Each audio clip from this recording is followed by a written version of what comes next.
Good morning children. Okay, ನಾವು ಈ ಕ್ಲಾಸಲ್ಲಿ ಏನು ನೋಡ್ತಾ ಇದ್ವಿ? ಪಾಠ 9 ಭಗೀರಥ. ಈ ಒಂದು ಪಾಠದಲ್ಲಿ ಬರುವಂತಹ ಪದಗಳ ಅರ್ಥವನ್ನು ನಾವು ನಿನ್ನೆ ತರಗತಿಯಲ್ಲಿ ನೋಡ್ತಾ ಇದ್ವಿ. ಏನನ್ನು ನೋಡ್ತಾ ಇದ್ವಿ? ಪದಗಳ ಅರ್ಥ ಯಾವುದು? ಪಾಠ 9 ಭಗೀರಥ ಪಾಠದಲ್ಲಿ ಬರುವಂತಹ ಪದಗಳ ಅರ್ಥವನ್ನು ನೋಡಿದ್ವಿ. ಹಾಗಾದ್ರೆ ಇವತ್ತಿನ ತರಗತಿಯಲ್ಲಿ ನಾವು ಈ ಒಂದು ಪಾಠದ ಭಗೀರಥ ಪಾಠದ ವಿವರಣೆಯನ್ನ, ಕಥೆಯನ್ನು ನಾವು ಸಾರಾಂಶವನ್ನು ಇವತ್ತಿನ ತರಗತಿಯಲ್ಲಿ ನೋಡೋಣ. ಹೌದಾ? ಮೊದಲಿಗೆ ಹೆಡ್ಲೈನ್: ಪಾಠ 9 ಭಗೀರಥ.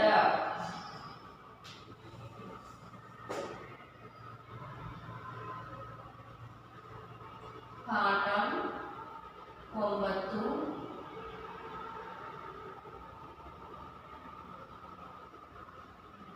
ಭಗೀರಥ. ನಿನ್ನೆ ಕ್ಲಾಸಲ್ಲಿ ಪದಗಳ ಅರ್ಥವನ್ನು ನಾವು ನೋಡಿದ್ವಿ, ಹೌದಲ್ಲ? ಹಾಗಾದ್ರೆ ಇವತ್ತಿನ ತರಗತಿಯಲ್ಲಿ ಇವತ್ತ ಪಾಠದ ಸಾರಾಂಶವನ್ನ, ಕಥೆಯನ್ನು ನಾವು ನೋಡೋಣ. ನೋಡ್ರಿ, ಓಪನ್ ಮಾಡಿ page number 61. Page number 61 open ಮಾಡಿ, ನಿಮ್ಮ ಟೆಕ್ಸ್ಟ್ ಬುಕ್ ಅನ್ನ ಓಪನ್ ಮಾಡಿ. ಪಾಠ 9 ಭಗೀರಥ. ಭಗೀರಥ ಅನ್ನೋದು ಒಬ್ಬ ವ್ಯಕ್ತಿಯ ಹೆಸರು, ಹೌದಾ? ಹಾಗಾದ್ರೆ ನೀವೆಲ್ಲರೂ ಕಥೆಗಳನ್ನ ಕೇಳಿದ್ದೀರಿ, ಹೌದಾ? ಕಥೆ ಅಂದ್ರೆ ಎಲ್ಲರಿಗೂ ತುಂಬಾನೇ ಇಷ್ಟ, ಹೌದಾ? ನೀತಿ ಕಥೆಗಳನ್ನ ಕೇಳಿರ್ತೀರಿ, ಪೌರಾಣಿಕ ಕಥೆಗಳನ್ನ ಕೇಳಿರ್ತೀರಿ, ಹೌದಾ? ಹಾಗಾದ್ರೆ ಇಲ್ಲಿ ಭಗೀರಥ ಅನ್ನುವಂಥ ಒಂದು ಕಥೆ ಇದು ಪೌರಾಣಿಕ ಅಂದ್ರೆ ಪುರಾಣ ಕಾಲದಲ್ಲಿ ಇರ್ತಕ್ಕಂಥ ಒಂದು ಕಥೆ, ಹೌದಾ? ಪುರಾಣ ಕಾಲದಲ್ಲಿ ಇರ್ತಕ್ಕಂಥ ಒಂದು ಕಥೆಯನ್ನು ನಾವು ಇವತ್ತಿನ ತರಗತಿಯಲ್ಲಿ, ಭಗೀರಥ ಅನ್ನುವಂಥ ಕಥೆಯ ಹೆಸರು, ಹೌದಾ? ಪೌರಾಣಿಕ ಕಥೆಗಳು, ನೀತಿ ಕಥೆಗಳು, ಈ ರೀತಿಯಾಗಿ ಕಥೆಗಳನ್ನು ನೀವು ಕೇಳಿರ್ತೀರಿ, ಹೌದಲ್ಲ? ಹಾಗಾದ್ರೆ ನಾವಿಲ್ಲಿ ಪೌರಾಣಿಕ ಕಥೆಯಾದಂತಹ ಭಗೀರಥ ಕಥೆಯನ್ನು ನಾವು ನೋಡೋಣ, ಹೌದಾ? ನೀವು ಕಥೆಯನ್ನು ಓದ್ತಾ ಇರ್ತೀರಿ, ಹೌದಾ? ಪೌರಾಣಿಕ ಕಥೆಗಳನ್ನ ನೋಡಿದ್ರಿ, ಆಮೇಲೆ ನೀತಿ ಕಥೆಗಳು, ಇನ್ನೂ ಹಲವಾರು ಕಥೆಗಳನ್ನು ನೀವು ಏನು ಮಾಡ್ತಾ ಇರ್ತೀರಿ? ಪುಸ್ತಕಗಳಲ್ಲಿ ಕಥೆಗಳನ್ನ ಓದ್ತಾ ಇರ್ತೀರಿ. ಕಥೆಯ ಪುಸ್ತಕಗಳಲ್ಲಿ ನೀವು ಬಹಳಷ್ಟು ಕಥೆಗಳನ್ನ, ಈಗ ಅಕ್ಬರ್ ಬೀರ್ಬಲನ ಕಥೆಗಳನ್ನ, ತೆನಾಲಿ ರಾಮನ ಕಥೆಗಳನ್ನ ನೋಡಿರ್ತೀರಿ, ಹೌದಲ್ಲ? ಅದೇ ತರನಾಗಿ ಇದು ಒಂದು ಪೌರಾಣಿಕ ಕಥೆಯಾಗಿದೆ. ಆ ಕಥೆ ಹೆಸರೇನು? ಭಗೀರಥ. ಈ ಭಗೀರಥ ಅನ್ನುವಂತಹ ಹೆಸರು ಒಬ್ಬ ವ್ಯಕ್ತಿಯ ಹೆಸರಿದು. ಅರ್ಥ ಆಯ್ತಲ್ಲ? ಈಗ ಓಪನ್ ಮಾಡಿ ಪೇಜ್ ನಂಬರ್ 61. ಈಗ ನಾನು ಒಂದೊಂದು ಪ್ಯಾರವನ್ನು ಓದ್ತಾ, ಒಂದೊಂದು ಸ್ಟ್ಯಾಂಜವನ್ನು ಓದ್ತಾ ಆ ಪಾಠದ ವಿವರಣೆಯನ್ನು, ಆ ಕಥೆಯನ್ನು ನಾನು ಹೇಳ್ತಾ ಹೋಗ್ತಾ ಇದ್ದೀನಿ. ಗಮನವಿಟ್ಟು ನೋಡಿ. ಪಾಠ 9 ಭಗೀರಥ. ಪುರಾಣ ಕಾಲದಲ್ಲಿ ಭಗೀರಥ ಎಂಬ ದೊರೆ ಇದ್ದನು. ಅವನ 60,000 ಜನ ತಾತಂದಿರು ಕಪಿಲ ಮುನಿಯ ಕೋಪಕ್ಕೆ ಸಿಕ್ಕಿ ಸುಟ್ಟು ಭಸ್ಮವಾಗಿದ್ದರು. ಅವರಿಗೆ ಸ್ವರ್ಗ ಲಭಿಸಬೇಕೆಂದು ಭಗೀರಥನು ಚಿಂತಿಸುತ್ತಿದ್ದನು. ಅದಕ್ಕೆ ದೇವಲೋಕದ ಗಂಗೆಯನ್ನು ಭೂಮಿಗೆ ತಂದು ಅವನ ತಾತಂದಿರ ಬೂದಿಯ ಮೇಲೆ ಹರಿಸಬೇಕೆಂದು ಜ್ಞಾನಿಗಳಾದ ಋಷಿಗಳು ಹೇಳಿದರು. ಪುರಾಣ ಕಾಲದಲ್ಲಿ, ಹೌದಾ? ಪುರಾಣ ಕಾಲದಲ್ಲಿ ಭಗೀರಥ ಎಂಬ ದೊರೆ ಇದ್ದನು. ದೊರೆ ಅಂದ್ರೆ ಅರಸ, ರಾಜ, ಹೌದಾ? ಯಾರು? ಭಗೀರಥ ಅನ್ನುವಂಥ ಒಬ್ಬ ರಾಜ, ಅರಸ. ಯಾವ ಕಾಲದಲ್ಲಿ ಇದ್ದ ಅವನು? ಪುರಾಣ ಕಾಲದಲ್ಲಿ ಇದ್ದ. ಅವನ 60,000 ಜನ ತಾತಂದಿರು ಕಪಿಲ ಮುನಿಯ ಕೋಪಕ್ಕೆ ಸಿಕ್ಕಿ ಸುಟ್ಟು ಭಸ್ಮವಾಗಿದ್ದರು. ಆ ಭಗೀರಥನಿಗೆ ಎಷ್ಟು ಜನ ತಾತಂದಿರುತ್ತಂದ್ರೆ 60,000 ಜನ. ಎಷ್ಟು? 60,000 ಜನ.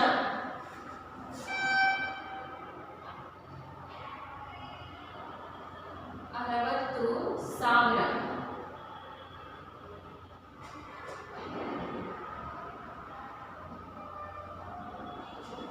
ತಾತಂದಿರು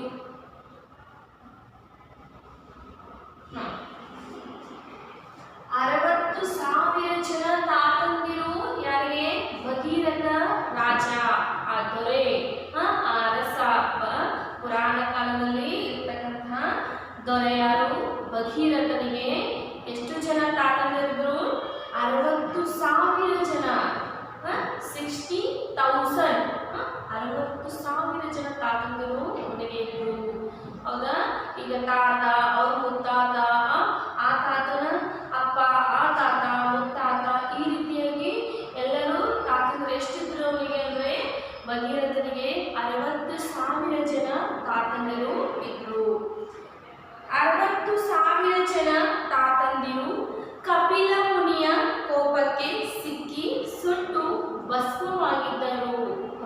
60,000 ತಾತಂದಿರು, ಆ ಭಗೀರಥನ ತಾತಂದಿರು ಎಷ್ಟು ಜನ ಇದ್ರು? 60,000 ಜನ ತಾತಂದಿರಿದ್ರು. ಅವರೆಲ್ಲ ಕಪಿಲ ಮುನಿಯ ಕೋಪಕ್ಕೆ, ನೋಡಿ ಕಪಿಲ ಅನ್ನುವಂಥ ಒಬ್ಬ ಋಷಿ, ಇಲ್ಲಿ ಮುನಿ ಅಂದ್ರ ಋಷಿ, ಮುನಿ, ಕಪಿಲ ಮುನಿ, ಮುನಿ ಪದದ ಅರ್ಥ ಋಷಿ. ಹೌದಾ?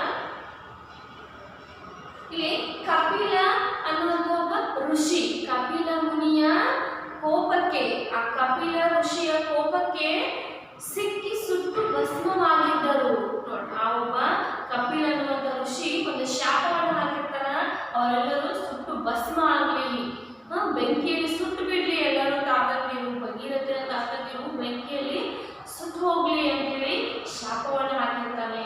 ಯಾರು? ಕಪಿಲ ಅನ್ನುವಂಥ ಋಷಿ. ಹೌದಾ? ಆ ಒಂದು ಋಷಿಯ ಒಂದು ಕೋಪಕ್ಕೆ, ಆ ಸಿಟ್ಟಿನಿಂದ ಅವೇನ್ ಮಾಡಿರ್ತಾನ, ಒಂದು ಶಾಪವನ್ನು ಹಾಕಿರ್ತಾನ. ಆ ಶಾಪಕ್ಕೆ, ಅವನ ಕೋಪಕ್ಕೆ, ಆ ಕಪಿಲ ಒಂದು ಮುನಿಯ ಕೋಪಕ್ಕೆ ಏನಾಗಿರ್ತಾರ, ಆ ಒಂದು ಭಗೀರಥನ 60,000 ಜನ ತಾತಂದಿರು ಬೆಂಕಿಯಲ್ಲಿ ಸುಟ್ಟು ಹೋಗಿರ್ತಾರೆ. ಯಾರು? ಆ ಭಗೀರಥನ ತಾತಂದಿರು.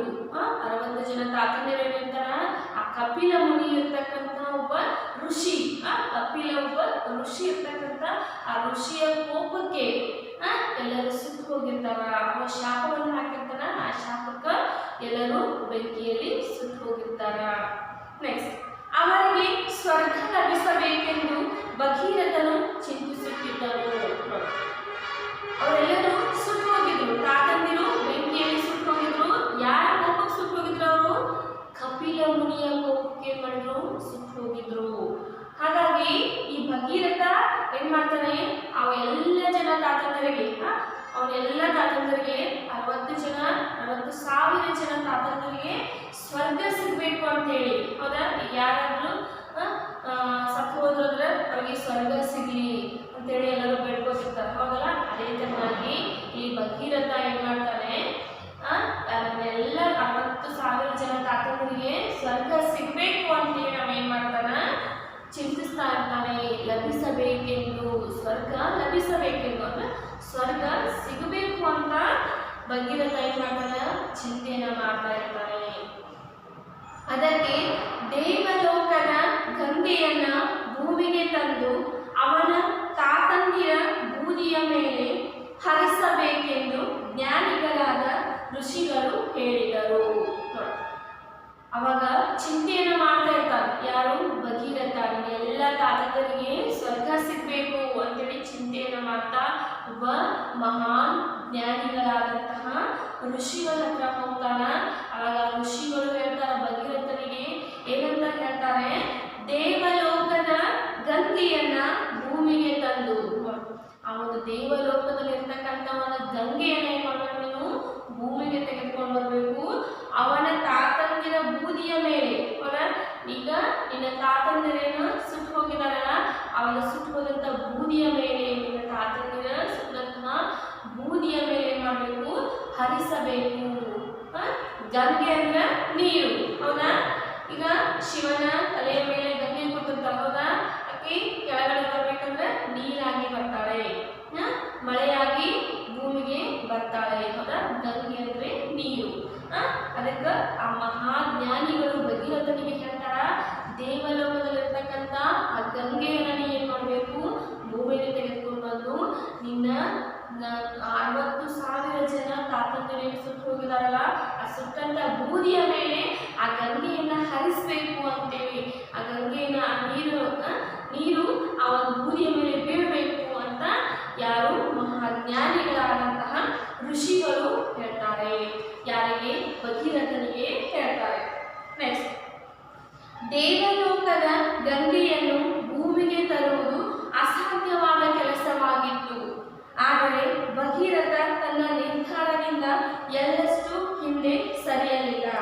ಎಷ್ಟೇ ಕಷ್ಟವಾದರೂ ಗಂಗೆಯನ್ನು ಭೂಮಿಗೆ ತಂದೆ ತರುತ್ತೇನೆಂದು ತಪಸ್ಸಿಗೆ ಕುಳಿತ.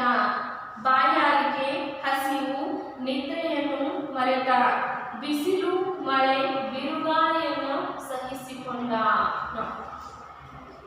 ಜ್ಞಾನಿಗಳು, ಋಷಿಗಳು ಹೇಳ್ತಾರೆ, ಏನಂತ ಹೇಳ್ತಾರೆ, ಒಂದು ದೇವಲೋಕದಲ್ಲಿರ್ತಕ್ಕಂತಹ ಗಂಗೆಯನ್ನ ಭೂಮಿಗೆ ತೆಗೆದುಕೊಂಡು ಬಂದು ಆ ಒಂದು ಸುತ್ತಂತಹ ನಿನ್ನ ತಾತಂದಿರ ಬೂದಿಯ ಮೇಲೆ ಏನು ಮಾಡಬೇಕು, ಹರಿಸಬೇಕು ನೀರನ್ನ ಅಂತ ಹೇಳಿದಾಗ ಆ ಋಷಿಗಳು ಹೇಳ್ತಾರೆ ಭಗೀರಥನಿಗೆ. ಅವಾಗ ದೇವಲೋಕದ ಗಂಗೆಯನ್ನ ಭೂಮಿಗೆ ತರುವುದು ಅಸಾಧ್ಯವಾದ ಕೆಲಸವಾಗಿತ್ತು. ನೋಡಿ, ದೇವಲೋಕದಲ್ಲಿರ್ತಕ್ಕಂಥ ಭೂಮಿಯನ್ನ ಈಗ ಇವೊಬ್ಬ ದೊರೆ, ಅರಸ, ಹೌದಾ, ಪುರಾಣ ಕಾಲದಲ್ಲಿರ್ತಕ್ಕಂಥ ಅರಸ. ಇವನ್ ಕೇಳಿದ್ರೆ ಈಗ ದೇವಲೋಕದ ಗಂಗೆ ಬರ್ತಾಳೇನೋ, ಸಾಧ್ಯ ಆಗುತ್ತಾ? ಇಲ್ಲ, ಹೌದಲ್ಲ. ಸಾಮಾನ್ಯ ಜನರು ಕೇಳಿದ್ರೆ ದೇವಲೋಕದ ಗಂಗೆ ಬರ್ತಾಳೇನು, ಹೌದಾ, ಇಲ್ಲಲ್ಲ. ಹಾಗಾದ್ರೆ ದೇವಲೋಕದಿಂದ ಗಂಗೆಯನ್ನ ಭೂಮಿಗೆ ಕರೆದುಕೊಂಡು ಬರೋದು ಅಸಾಧ್ಯ, ಸಾಧ್ಯನೇ ಇಲ್ಲದೆ ಇರ್ತಕ್ಕಂಥ ಒಂದು ಕೆಲಸ ಆಗಿತ್ತು. ಸಾಧ್ಯನೇ ಆಗೋದಿಲ್ಲ ಅದಕ್ಕ, ಆ ರೀತಿಯ ಒಂದು ಕಷ್ಟದ ಕೆಲಸ ಆಗಿತ್ತು. ಆದ್ರೆ ಭಗೀರಥ ಬಿಡಲಿಲ್ಲ. ಎಷ್ಟು ಕಷ್ಟ ಇದ್ರೂ ಕೂಡ ನಾನು ಆ ಒಂದು ಗಂಗೆಯನ್ನು ಭೂಮಿಗೆ ಕರೆಸ್ಕೋಬೇಕು ಅಂತೇಳಿ ಏನ್ ಮಾಡ್ತಾರೆ. ಆದರೆ ಭಗೀರಥ ತನ್ನ ನಿರ್ಧಾರದಿಂದ ಎಳ್ಳಷ್ಟು ಹಿಂದೆ ಸರಿಯಲಿಲ್ಲ. ಅವ್ರ ಋಷಿಗಳು ಹೇಳ್ಬಿಟ್ಟಿದ್ರು ಏನಂತ, ಗಂಗೆಯನ್ನ, ದೇವಲೋಕದ ಗಂಗೆಯನ್ನು ನೀನು ಭೂಮಿಗೆ ತರಿಸ್ಕೊಂಡು ಆ ಬೂದಿಯ ಮೇಲೆ ನೀರನ್ನು ಹರಿಸ್ಬೇಕು ಅಂತ ಹೇಳಿದಾಗ ಅವನಿಗೆ ಅದನ್ನ ತಲೆಯಲ್ಲಿ ಇಟ್ಕೊಂಡು ಏನ್ ಮಾಡ್ತಾನ, ಎಳ್ಳಷ್ಟು ಸ್ವಲ್ಪನೂ ಹಿಂದೆ ಸರಿಯಿಲ್ಲ. ನಾನು ಇದನ್ನ ಮಾಡಲೇಬೇಕು, ಗಂಗೆಯನ್ನು ಭೂಮಿಗೆ ತರಿಸಲೇಬೇಕು ಅಂತ ಹೇಳಿ ಭಗೀರಥ ತನ್ನ ನಿರ್ಧಾರದಿಂದ ಸ್ವಲ್ಪನೂ ಹಿಂದೆ ಸರಿಲಿಲ್ಲ. ಎಷ್ಟೇ ಕಷ್ಟ ಆದರೂ ಕೂಡ ಗಂಗೆಯನ್ನ ಭೂಮಿಗೆ ತಂದೇ ತರುತ್ತೇನೆಂದು ತಪಸ್ಸಿಗೆ ಕುಳಿತ. ನನಗೆ ಎಷ್ಟೋ ಕಷ್ಟ ಆಗಲಿ, ನಾನು ಆ ಒಂದು ದೇವಲೋಕದಲ್ಲಿರ್ತಕ್ಕಂಥ ಗಂಗೆಯನ್ನ ಭೂಮಿಗೆ ತರುತ್ತೇನೆ, ಕರ್ಕೊಂಡು ಬರುತ್ತೇನೆ ಅಂದ್ರೆ ತರುತ್ತೇನೆ ಅಂತೇಳಿ ಏನ್ ಮಾಡ್ತಾನ ಭಗೀರಥ ತಪಸ್ಸು ಮಾಡಲು ಕುಳಿತುಕೋತಾನ. ಹೌದಾ, ನನ್ನ ಕಡೆ ಎಷ್ಟು ಕಷ್ಟ ಆದರೂ ಸಾಧ್ಯ ಆಗ್ಬೇಕು ಅಂದ್ರೂ ಕೂಡ, ಎಷ್ಟು ಕಷ್ಟ ಆದ್ರೂ ಕೂಡ ನಾನು ಏನ್ ಮಾಡ್ತೀನಿ, ಆ ಒಂದು ಗಂಗೆಯನ್ನ, ದೇವಲೋಕದ ಗಂಗೆಯನ್ನ ಭೂಮಿಗೆ ತರುತ್ತೇನೆ ಅಂತ ಹೇಳಿ ಏನ್ ಮಾಡ್ತಾನ, ತಪಸ್ಸನ್ನು ಮಾಡಲು ಕುಳಿತುಕೋತಾನ. ಬಾಯಾರಿಕೆ, ಹಸಿವು, ನಿದ್ರೆಯನ್ನು ಮರೆತ. ಅವನ ತಪಸ್ಸನ್ನ ಮಾಡ್ತಾ ಮಾಡ್ತಾ ತನ್ನ ಬಾಯಾರಿಕೆ, ಹೌದಾ, ನೀರಡಿಕೆ ಆಗೋದನ್ನ ಮರೆತು ಹೋದ. ತನಗೆ ಹಸಿವು ಆಗೋದನ್ನು ಕೂಡ ಮರೆತು ಬಿಡ್ತಾನೆ.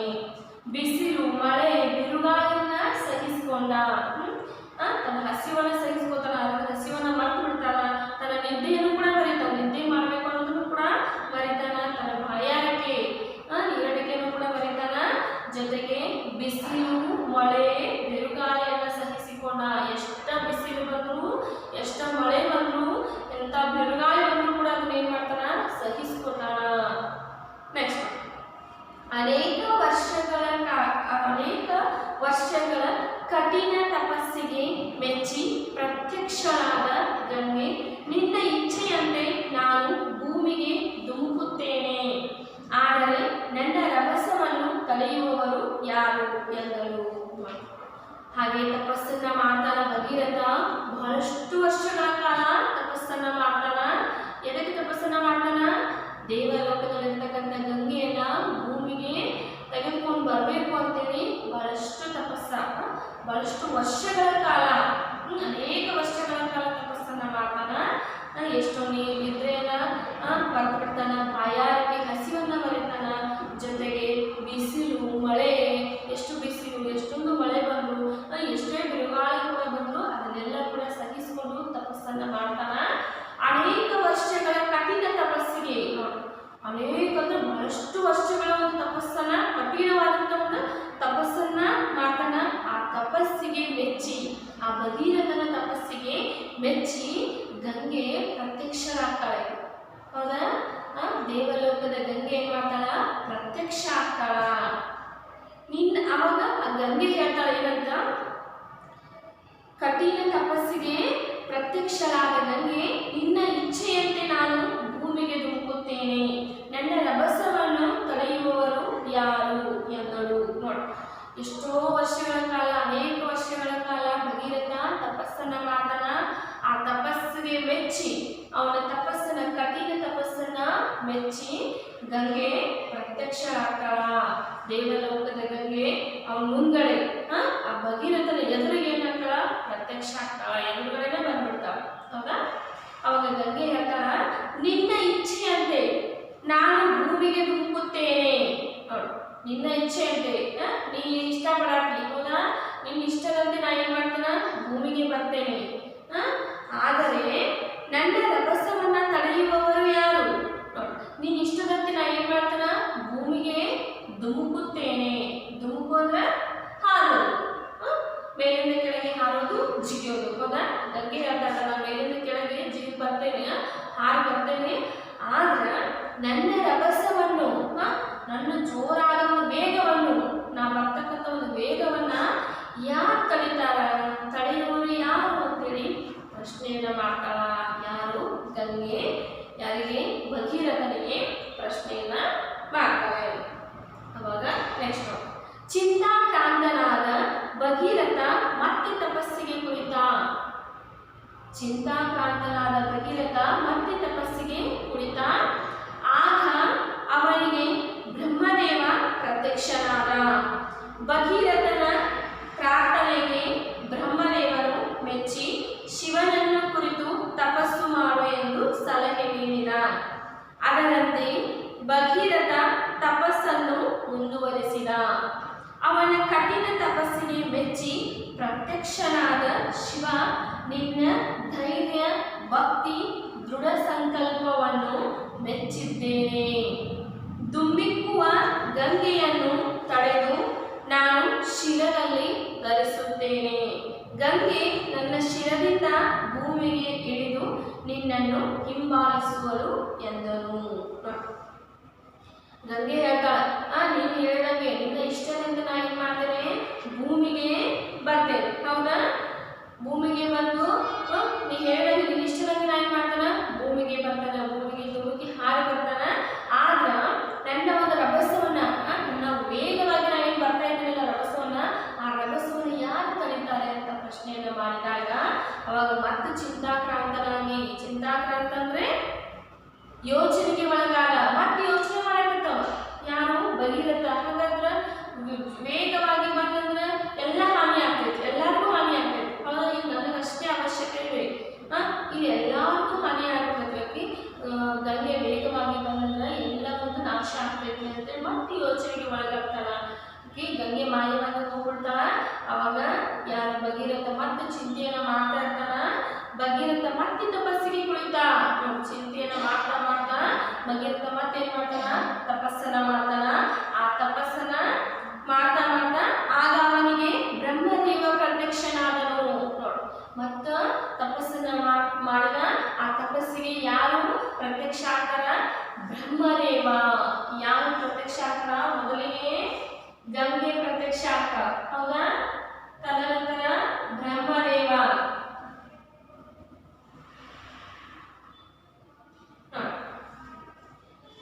ಮೊದಲಿಗೆ ಗಂಗೆ ಪ್ರತ್ಯಕ್ಷ ಆಗಿರ್ತಾಳ.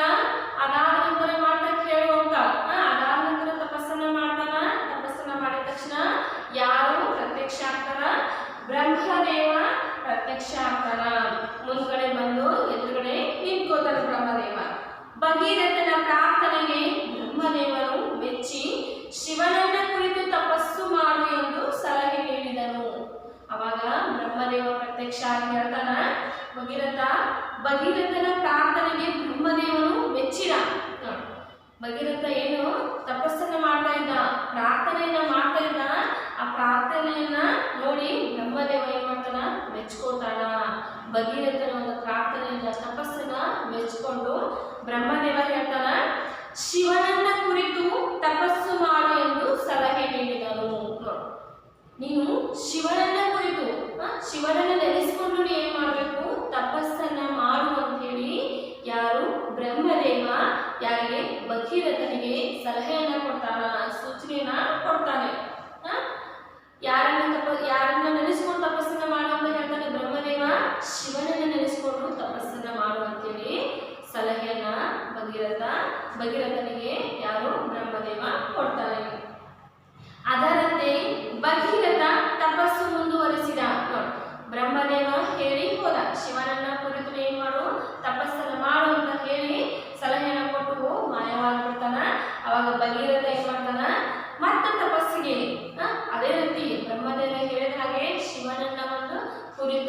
ಏನ್ ಮಾಡ್ತಾನ ತಪಸ್ಸನ್ನ ಮಾಡಲು ಮುಂದುವರಿಸ್ತಾನ. ಅವನ ಕಠಿಣ ತಪಸ್ಸಿಗೆ ಮೆಚ್ಚಿ ಪ್ರತ್ಯಕ್ಷನಾದ ಶಿವ ನಿನ್ನ ಧೈರ್ಯ ಭಕ್ತಿ ದೃಢ ಸಂಕಲ್ಪವನ್ನು ಮೆಚ್ಚಿದ್ದೇನೆ. ಕಠಿಣವಾದ ಒಂದು ತಪಸ್ಸನ್ನ ಮಾಡ್ತಾನ. ಅವಾಗ ಆ ಒಂದು ಕಠಿಣ ತಪಸ್ಸಿಗೆ ಭಗೀರಥನ ಒಂದು ಕಠಿಣ ತಪಸ್ಸಿಗೆ ಮೆಚ್ಚಿ ಯಾರು ಶಿವ ಪ್ರತ್ಯಕ್ಷ ಆಗ್ತಾನ, ಶಿವ ಬಂದ್ಬಿಡ್ತಾನ. ಹೌದಾ? ಮೊದಲನೇದಾಗಿ ಗಂಗೆ ಬರ್ತಾನ, ಆಮೇಲೆ ಬ್ರಹ್ಮದೇವ ಬರ್ತಾನ. ಬ್ರಹ್ಮದೇವ ಸಲಹೆಯನ್ನು ಕೊಡ್ತಾನ, ಶಿವನನ್ನ ಕುರಿತು ಏನ್ ಮಾಡು ತಪಸ್ಸನ್ನ ಮಾಡು ಅಂತ ಹೇಳಿದಾಗ ಅದೇ ರೀತಿಯಾಗಿ ಭಗೀರಥ ತಪಸ್ಸನ್ನ ಮಾಡ್ತಾನ. ಅವಾಗ ಯಾರು ಪ್ರತ್ಯಕ್ಷ ಆಗ್ತಾರ? ಶಿವ. ಯಾರು ಪ್ರತ್ಯಕ್ಷ ಆಗ್ತಾರೆ? ಶಿವ. ಆ ಶಿವ ಯಾರು ಭಗೀರಥನ ಒಂದು ತಪಸ್ಸನ್ನ ಮೆಚ್ತಾನ, ಕಠಿಣವಾದಂತ ತಪಸ್ಸನ್ನ ಮಾಡ್ತಾನ. ಆ ಕಠಿಣವಾದಂತ ತಪಸ್ಸನ್ನ ಮೆಚ್ಚಿ ಪ್ರತ್ಯಕ್ಷ ಆಗ್ತಾನೆ. ಯಾರು? ಶಿವ ಪ್ರತ್ಯಕ್ಷ ಆಗ್ತಾನ. ಅವಾಗ ಶಿವ ಹೇಳ್ತಾನ, ನಿನ್ನ ಧೈರ್ಯ ಭಕ್ತಿ ದೃಢ ಸಂಕಲ್ಪವನ್ನ ಮೆಚ್ಚಿದ್ದೇನೆ. ಶಿವ ಹೇಳ್ತಾನೆ ಭಗೀರಥನಿಗೆ ಏನಂತ ಹೇಳ್ತಾನೆ, ನಿನ್ನಲ್ಲಿರ್ತಕ್ಕಂಥ ಧೈರ್ಯವನ್ನು, ಆಮೇಲೆ ನೀನು ನನ್ನ ಮೇಲಿರ್ತಕ್ಕ ಭಕ್ತಿಯನ್ನು, ಜೊತೆಗೆ ದೃಢ ಸಂಕಲ್ಪವನ್ನು, ಅಂದ್ರೆ ನಿನ್ನಲ್ಲಿರ್ತಕ್ಕಂಥ ಒಂದು ಗಟ್ಟಿ ನಿರ್ಧಾರ. ಹೌದಾ? ಆ ಒಂದು ನಿರ್ಧಾರವನ್ನು ತೆಗೆದುಕೊಂಡು ಆ ಒಂದು ಗಟ್ಟಿ ನಿರ್ಧಾರ, ದೃಢ ಸಂಕಲ್ಪ ಅಂದ್ರೆ ಗಟ್ಟಿಯಾದಂಥ ಒಂದು ನಿರ್ಧಾರವನ್ನು ಏನು ತಗೊಂಡ್ಕೊಂಡಿಲ್ಲ, ಅದು ನನಗೆ ಮೆಚ್ಚುಗೆ ಆಗಿತ್ತು. ಮೆಚ್ಚುಗೆ ಆಯಿತು ಅಂತೇಳಿ ಯಾರು? ಶಿವ ಭಗೀರಥನಿಗೆ ಹೇಳ್ತಾನ. ಏನಂತ ಹೇಳ್ತಾನೆ? ನಿನ್ನಲ್ಲಿರ್ತಕ್ಕಂಥ ಧೈರ್ಯ, ನಿನ್ನ ಧೈರ್ಯ ಮತ್ತು ನನ್ನ ಮೇಲಿರ್ತಕ್ಕಂಥ ಭಕ್ತಿ ಆಗಲಿ, ನಿನ್ನ ಗಟ್ಟಿ ನಿರ್ಧಾರ ಅಂದ್ರೆ ದೃಢ ಸಂಕಲ್ಪ ನನಗೆ ಬಹಳ ಮೆಚ್ಚುಗೆ ಆಯಿತು ಅಂತೇಳಿ ಶಿವ ಭಗೀರಥನಿಗೆ ಹೇಳ್ತಾನೆ. ದುಮ್ಮಿಕ್ಕುವ ಗಂಗೆಯನ್ನ ತಡೆದು ನಾನು ಶಿರದಲ್ಲಿ ಧರಿಸುತ್ತೇನೆ. ಅವಾಗ ಗಂಗೆ ಹೇಳುವಂತ, ನಾನು ಧುಮುಕ್ತೀನಿ, ಭೂಮಿಗೆ ಧುಮುಕ್ತೀನಿ, ಹಾಗಾದ್ರೆ ನನ್ನ ರಭಸವನ್ನು ಯಾರು ಕಲಿತಾರೆ ಅಂತ ಹೇಳಿ ಪ್ರಶ್ನೆಯನ್ನು ಮಾಡಿ ಹೋಗಿರ್ತಾಳ. ಅವಾಗ ಶಿವ ಹೇಳ್ತಾನೆ, ಏನಂತ ಹೇಳ್ತಾನಂದ್ರ, ದುಮ್ಮಿಕ್ಕುವ ಗಂಗೆಯನ್ನ, ಹೌದಾ, ಮೇಲಿಂದ ಕೆಳಗೆ ಹಾಕ್ತಕ್ಕಂಥ ಗಂಗೆಯನ್ನ ನಾನು ಏನ್ ಮಾಡ್ತಾನ ತಡೆಯುತ್ತೇನೆ. ತಡೆದು ನಾನು ಶಿರದಲ್ಲಿ ಧರಿಸುತ್ತೇನೆ. ಆ ಗಂಗೆಯನ್ನು ನಾನು ತಲೆ ಮೇಲೆ ಇಟ್ಕೋತೀನಿ. ಶಿವ ಹೇಳ್ತಾನೆ, ಆ ಜಿಗಿತಕ್ಕಂಥ ಧುಮುಕುವಂತಹ ಒಂದು ಗಂಗೆಯನ್ನು ನಾನು ಏನ್ ಮಾಡ್ತಾನೋ ತಡೆದು ನನ್ನ ಶಿರದಲ್ಲಿ, ನನ್ನ ತಲೆಯಲ್ಲಿ ಏನ್ ಮಾಡ್ತಾನೋ ಧರಿಸ್ಕೋತೀನಿ. ತಲೆಯಲ್ಲಿ ನಾನು ಏನ್ ಮಾಡ್ತಾನೋ ಧರಿಸ್ಕೋತೀನಿ ಅಂತೇಳಿ ಶಿವ ಭಗೀರಥನಿಗೆ ಹೇಳ್ತಾನೆ. ಗಂಗೆ ನನ್ನ ಶಿರದಿಂದ ಭೂಮಿಗೆ ಇಳಿದು ನಿನ್ನನ್ನು ಹಿಂಬಾಲಿಸುವಳು ಎಂದನು. ಗಂಗೆ ನನ್ನನ್ನು ನನ್ನ ಶಿರದಿಂದ ಅಂದ್ರೆ ನನ್ನ ತಲೆಯಿಂದ, ನನ್ನ ತಲೆಯಲ್ಲಿ ಏನಿರ್ತಾನ, ತಲೆಯಿಂದ ಏನ್ ಮಾಡಿರ್ತಾನ, ಗಂಗೆಯನ್ನು ಧರಿಸ್ಕೊಂಡಿರ್ತಾನ. ಆ ಗಂಗೆ ನನ್ನ ಶಿರದಿಂದ ಏನ್ ಮಾಡ್ತಾಳ, ಭೂಮಿಗೆ ಇಳಿದು ಬರ್ತಾಳ. ನಿನ್ನನ್ನ ಎಲ್ಲಿ ಹೋಗ್ತಿ, ನಿನ್ನನ್ನು ಹಿಂಬಾಲಿಸ್ಕೊಂಡು ಬರ್ತಾಳ ಅಂತ ಹೇಳಿ ಯಾರು? ಶಿವ ಭಗೀರಥನಿಗೆ ಹೇಳ್ತಾನೆ. ಹೌದಾ? ಹಾಗಾದ್ರೆ ಗಂಗೆ, ಹೌದಾ, ಗಂಗೆ ಅಂದ್ರೆ ನೀರು. ಆಕೆ ದೇವಲೋಕದಿಂದ ಬಂದಂದ್ರ ಎಲ್ಲ ಕೂಡ ನಾಶ ಆಗ್ತದೆ. ಹೌದಿಲ್ಲ? ಜೋರಾಗಿ ರಭಸವಾಗಿ ಬಂದ್ಬಿಟ್ರಂದ್ರೆ ಎಲ್ಲರೂ ನಾಶ ಆಗ್ತದೆ. ಅದಕ್ಕಾಗಿ ಯಾವುದು ನಾಶ ಆಗೋದು ಬೇಡ ಅಂತೇಳಿ ಭಗೀರಥ ಏನ್ ಮಾಡ್ತಾನ, ಎಲ್ಲ ತಪಸ್ಸುಗಳನ್ನು ಮಾಡಿ ಗಂಗೆನ ಪ್ರತ್ಯಕ್ಷ ಮಾಡ್ಕೋತಾನ. ತದನಂತರ ಬ್ರಹ್ಮದೇವ ಬರ್ತಾನ, ಆಮೇಲೆ ಶಿವ ಬರ್ತಾನ. ಶಿವ ಬಂದು ಏನ್ ಹೇಳ್ತಾನೆ, ಆ ಒಂದು ಧುಮುಕುವಂತಹ ಗಂಗೆಯನ್ನು ನಾ ಏನ್ ಮಾಡ್ತಾನ, ನನ್ನ ಶಿರದೊಳಗೆ ಧರಿಸ್ಕೋತಾನ. ಅಂದ್ರೆ ನನ್ನ ತಲೆಯಲ್ಲಿ ಏನ್ ಮಾಡ್ತಾನ, ಆ ಒಂದು ಗಂಗೆಯನ್ನು ಧರಿಸ್ಕೋತಾನ. ನನ್ನ ತಲೆಯಿಂದ ಆ ಒಂದು ಗಂಗೆ ಭೂಮಿಗೆ ಬರ್ತಾಳ. ಭೂಮಿಗೆ ಬಂದು ನೀ ಎಲ್ಲಿ ಹೋಗ್ತೀಯಲ್ಲ ನಿನ್ನನ್ನು ಹಿಂಬಾಲಿಸ್ತಾಳ ಅಂತ ಯಾರು? ಶಿವ ಯಾರಿಗೆ? ಆ ಭಗೀರಥನಿಗೆ ಹೇಳ್ತಾನೆ. Okay, next. ಅಂತೆಯೇ ಬೋರ್ಗರೆಯುತ್ತಾ ದುಮ್ಮಿಕ್ಕಿದ ಗಂಗೆಯನ್ನು ಶಿವನ ಜಟಿಯಲ್ಲಿ ತಡೆದು ಭೂಮಿಗೆ ಹರಿಯಬಿಟ್ಟನು. ಗಂಗೆ ರಭಸದಿಂದ ಹರಿಯುವಾಗ ಜಹ್ನು ಮಹರ್ಷಿಯ ಆಶ್ರಮ ಕೊಚ್ಚಿಕೊಂಡು ಹೋಯಿತು. ಇದರಿಂದ ಕೋಪಗೊಂಡ ಮಹರ್ಷಿಯು ಗಂಗೆಯನ್ನು ಒಂದೇ ಗುಟುಕಿಗೆ ಕುಡಿದು ಬಿಟ್ಟನು. ಅಂತೆಯೇ ಬೋರ್ಗರೆಯುತ್ತಾ, ಬೋರ್ಗರೆಯುತ್ತಾ ಅಂದ್ರೆ ನೀರಿನ ರಭಸದ ಸದ್ದು. ಹೌದಾ? ಬೋರ್ಗರೆಯುತ್ತಾ, ಈಗ ಅವ್ರು ಹೇಳುವುದಕ್ಕೆ ಶಿವ ನನ್ನ ಶಿರದಿಂದ ಗಂಗೆಯಲ್ಲಿ ಭೂಮಿಗೆ ಬರ್ತಾಳ, ನಿನ್ನನ್ನು ಹಿಂಬಾಲಿಸ್ತಾ ಅಂತ ಹೇಳಿದಾಗ ಅವಾಗ ಭೂಮಿಗೆ ಬರ್ತಾಳ. ಯಾರು? ಗಂಗೆ ಭೂಮಿಗೆ ಬರ್ತಾಳ. ಬೋರ್ಗರೆಯುತ್ತಾ ಧುಮ್ಮಿಕ್ಕಿದ ಗಂಗೆಯನ್ನು ಅಂದ್ರೆ ವೇಗವಾಗಿ ರಭಸದಿಂದ, ಜೋರಾಗಿ ರಭಸದ ಶಬ್ದದಿಂದ ಧುಮ್ಮಿಕ್ಕಿದ ಶಿವನ ಜಟೆಯಲ್ಲಿ ತಡೆದು ಭೂಮಿಗೆ ಹರಿಬಿಟ್ಟನು. ಶಿವನ ಜಟೆಯಲ್ಲಿ ಅಂದ್ರೆ ಶಿವನ ಒಂದು ಕೂದಲಲ್ಲಿ ಒಂದು ಜಟೆ ಜಡೆ ಅಂತ ಕರಿತೀವಿ ನಾವು. ಕೂದಲಲ್ಲಿ ಏನ್ ಮಾಡ್ತಾನ ತಡಿತಾನ. ಯಾರು? ಶಿವ ತಡಿತಾನ. ಗಂಗೆಯನ್ನ ತಡೆದು ಭೂಮಿಗೆ ಹರಿಬಿಟ್ಟನು. ತನ್ನ ಒಂದು ಯಾರು ಆ ಭಗೀರಥನ ಜೊತೆ ಅಷ್ಟೇ ಹೋಗ್ಬೇಕು ಅಂತೇಳಿ ಏನ್ ಮಾಡ್ತಾನ ಶಿವ ಆ ರಭಸವಾಗಿರ್ತಕ್ಕಂಥದ್ದನ್ನ ತಡೆದು ಆ ಭೂಮಿಗೆ ಏನ್ ಮಾಡ್ತಾನ ಆ ಒಂದು ಗಂಗೆಯನ್ನ ಹರಿಬಿಡ್ತಾನ. ಯಾರು? ಶಿವ ಬಿಡ್ತಾನೆ. ಗಂಗೆ ರಭಸದಿಂದ ಹರಿಯುವಾಗ ಜಹನು ಮಹರ್ಷಿ ಆಶ್ರಮ ಕೊಚ್ಚಿಕೊಂಡು ಹೋಯಿತು. ಆದ್ರೂ ಕೂಡ ಗಂಗೆ ರಭಸದಿಂದ ಸ್ವಲ್ಪ ರಭಸವನ್ನ ತಡಿತಾನ. ಇನ್ನೂ ಕೂಡ ರಭಸ ಆಗ್ತತಿ. ಆ ರಭಸದಿಂದ ಏನಾಗ್ತತಿ? ಗಂಗೆ ಜೋರಾಗಿ ರಭಸದಿಂದ ಬರ್ತಾ ಇರ್ತಾನ. ಆ ರಭಸದಿಂದ ಹರಿಯುವಾಗ ಗಂಗೆ ಜಹನು ಮಹರ್ಷಿ, ಜಹನು ಅನ್ನೋಂಥ ಒಬ್ಬ ಮಹರ್ಷಿ, ಜಹನು